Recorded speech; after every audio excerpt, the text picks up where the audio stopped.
Hi hello ನಮಸ್ಕಾರ. ಯಾರೆಲ್ಲ from so film ನೋಡಿದ್ದೀರಾ? ನೋಡಲಿಲ್ಲ ಅಂದರೆ ತಪ್ಪದೆ ಇವತ್ತೇ ಹೋಗಿ. ಇವತ್ತಂತೂ ಟಿಕೆಟ್ ಸಿಗೋದು ಡೌಟ್ ಆಗಿದೆ. ನೋಡಿ, ಅಡ್ವಾನ್ಸ್ ನಿಮ್ಮ ಲಕ್ಕಿದ್ರೆ ಸಿಗುತ್ತೆ. ತುಂಬ ಹೌಸ್ಫುಲ್. ನಾವು 2-3 ದಿನದಿಂದ ಟ್ರೈ ಮಾಡಿ ನಿನ್ನೆ ನೈಟ್ಗೆ ಟಿಕೆಟ್ ಸಿಕ್ತು, ಹೋಗಿ ನೋಡ್ಕೊಂಡು ಬಂದ್ವಿ. ತುಂಬ ಎಂಜಾಯ್ ಮಾಡಿದ್ವಿ. ನಕ್ಕು ಹೊಟ್ಟೆ ಎಲ್ಲ ಹುಣ್ಣಾಗ್ಬಿಡ್ತು. ಪೈಸಾ ಬಸ್ಸಲ್ಲಿ ಸಿನಿಮಾ ತಪ್ಪದೆ ನೋಡ್ತೀರಾ ಅಲ್ವಾ?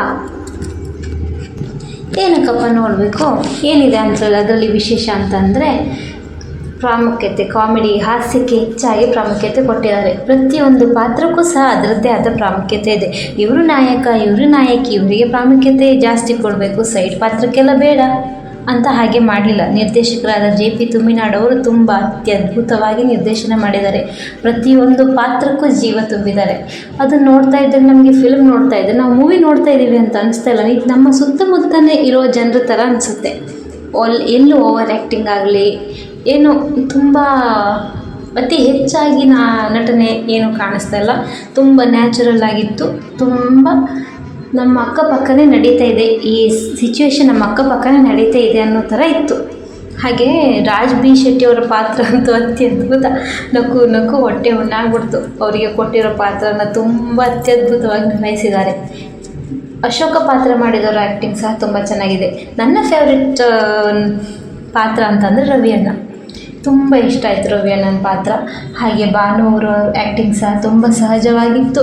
ಕಣ್ಣಲ್ಲೇ ಅಭಿನಯ ಮಾಡ್ತಾಯಿದ್ರು. ಜಾಸ್ತಿ ಮಾತಿಲ್ಲ ಅಂತಂದರು, ಕಣ್ಣಲ್ಲೇ ಚೆನ್ನಾಗಿ ಅಭಿನಯ ಮಾಡ್ತಾಯಿದ್ರು. ಮತ್ತು ಒಂದು ವಿಶೇಷ ಪಾತ್ರ ಇತ್ತು ಮಾರ್ರೆ, ಭಾವನ ಪಾತ್ರ. ಇನ್ಮೇಲೆ ನೀವೆಲ್ಲ ಭಾವನ ಸೇರಿಸ್ಬೇಕು ಅಂತಂದ್ರೆ ಒಂದು ಮ್ಯೂಸಿಕ್, ಚೆನ್ನಾಗಿರೋ ಮ್ಯೂಸಿಕ್ ಕೊಟ್ಟಿದ್ದಾರೆ ಫಿಲ್ಮ್ನವರು. ಬಂದರು ಭಾವ ಬಂದರು ಭಾವ ಬಂದರು ಅಂತ ಸೇರಿಸ್ಬೋದು. ಏನಂತೀರಾ? ಬರೀ ಕಾಮಿಡಿಗೋಸ್ಕರ ಅಷ್ಟೊಂದು ದುಡ್ಡು ಕೊಟ್ಟು ಟಿಕೆಟ್ ತೊಗೊಂಡು ಮೂವಿ ನೋಡಬೇಕಾ? ನಮಗೆ ಕಾಮಿಡಿ ಎಲ್ಲ ಇಷ್ಟ ಆಗಲ್ಲಪ್ಪ ಅಂತ ಹೇಳೋರಿಗೆ ಕಾಮಿಡಿ ಜೊತೆ ಹಾಸ್ಯದ ಜೊತೆಗೆ ಒಂದು ಉತ್ತಮ ಸಂದೇಶ ಸಹ ಇದೆ. ಬೇರೆ ಮನೆ ಹೆಣ್ಮಕ್ಳನ್ನ ಕೆಟ್ಟ ದೃಷ್ಟಿಯಿಂದ ನೋಡೋದು, ಸೇಡಿಸೋದು, ಲೈಂಗಿಕ ದೌರ್ಜನ್ಯ ಮಾಡೋದು, ಅವರಿಗೆಲ್ಲ ಒಂದು ಬುದ್ಧಿ ಮಾತು. ರೇಷ್ಮೆ ಬಟ್ಟೆಯಲ್ಲಿ ಚಪ್ಪಲಿನ ನೀಟಾಗಿ ಸುತ್ತಿ ಕೆನ್ನೆಗೆ ಹೊಡೆದಾಗಿದೆ. ಅತ್ಯುತ್ತಮ ಸಂದೇಶ ಕೊಟ್ಟಿದ್ದಾರೆ. ಹೋಗಿ ನೋಡಲೇಬೇಕು. ನೋಡೋದ್ರಿಂದ ಅದೆಷ್ಟು ಜನರ ಮನಸ್ಸು ಪರಿವರ್ತನೆ ಆಗುತ್ತೆ ಗೊತ್ತಿಲ್ಲ. ಬೇರೆಯವ್ರ ಮನೆ ಹೆಣ್ಮಕ್ಳನ್ನ ನೋಡುವಂಥ ಜನರು ಇರ್ತಾರಲ್ವ, ಮೂವಿ ನೋಡೋದ್ರಿಂದ ಅವರು ಮನ ಪರಿವರ್ತನೆ ಆದರೆ ಅಷ್ಟೇ ಸಾಕು. ಮನ ಪರಿವರ್ತನೆ ಆಗೋ ಥರನೇ ಸಂದೇಶ ಕೊಟ್ಟಿದ್ದಾರೆ. ತಪ್ಪದೆ ಹೋಗಿ ನೋಡ್ತಿರಲ್ಲ ಎಲ್ಲರೂ. ಫ್ಯಾಮಿಲಿ ಎಂಟರ್ಟೈನ್ಮೆಂಟ್, ಮಕ್ಕಳಿಗಂತೂ ತುಂಬ ಇಷ್ಟ ಆಗುತ್ತೆ. ನಕ್ಕು ಹೊಟ್ಟೆ ಹುಣ್ಣಾಗ್ಬಿಡುತ್ತೆ. ತಪ್ಪದೆ ನೋಡಿ. ಅತ್ಯುತ್ತಮ ಸಿನಿಮಾ ಕನ್ನಡದಲ್ಲಿ ಬಂದಿದೆ. ನಾವೇ ಸಪೋರ್ಟ್ ಮಾಡಬೇಕು. ನಾವು ಇಂಥ ಕನ್ನಡ ಚಿತ್ರನ ಬೆಳೆಸಿದರೆ ಇನ್ನು ಮುಂದೆ ಇಂಥ ಒಳ್ಳೊಳ್ಳೆ ಚಿತ್ರಗಳು ಬರುತ್ತೆ. ಏನಂತೀರಾ? Thank you.